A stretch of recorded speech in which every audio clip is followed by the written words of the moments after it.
WCTV Pinpoint Weather with meteorologist Rob Nucatola. All right, everybody, we're checking out the radar picture, and we are seeing activity in spots a little more so and a little bit more intense in some locations, and still a bunch of gaps where we're not getting wet. We see some of that activity between Monticello and Madison right now, lifting north up to the state line and just south of Valdosta on the I-75 corridor.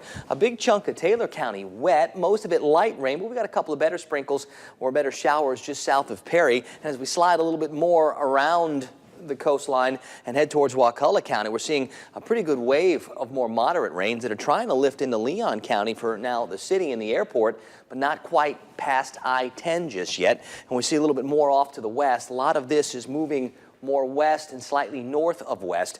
So I do think more of the showers that we've been seeing along the coastline for parts of Taylor County can find their way towards Leon and Thomas and Grady County. And some of the activity that we're seeing in parts of Madison County and Lowndes County can similarly move to the north and to the west over the next couple of hours. So good chances no matter where you are to get wet early today, and still more chances this afternoon. Today a much better chance for more of us to get wet. There's that rain coming down at the Tallahassee airport where it's 71. In Valdosta, we've got some lighter rain and it's 69. We're going to notice most of the temperatures within a degree or two of 70 this morning. Picked up officially about 1/8 of an inch of rain yesterday. Not much. Some spots did get more than that, but a lot of us were kind of waiting and hoping and wishing and not getting wet. I think today better chances for more activity around the region. But again, there'll be plenty of those breaks and gaps. We topped out at 83 yesterday. Depending on when we get those breaks and gaps, I think we're going to be in for some similar temperatures. Most numbers real close to 70 now later on this afternoon. While some spots may struggle to get to 80, I think a lot of us get into the low 80s. The breeze will be from the east today. That's not going to change for another day or so. And if you look real carefully, maybe you can see this little tiny circulation here, that surface reflection from that upper level energy. That's what's really helping to drive all of this. And as it continues to work its way north and west, it'll continue to scoop up more of the moisture.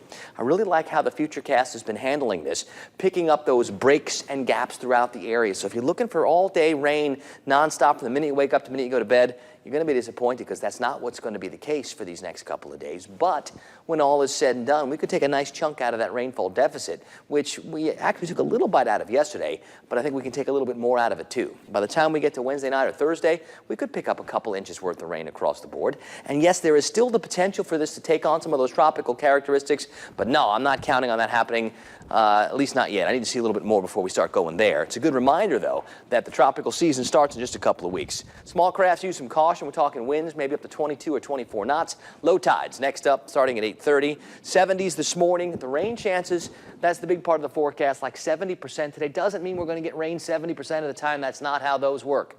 Count on the breaks, count on the gaps, but also be ready for the showers. There'll be plenty.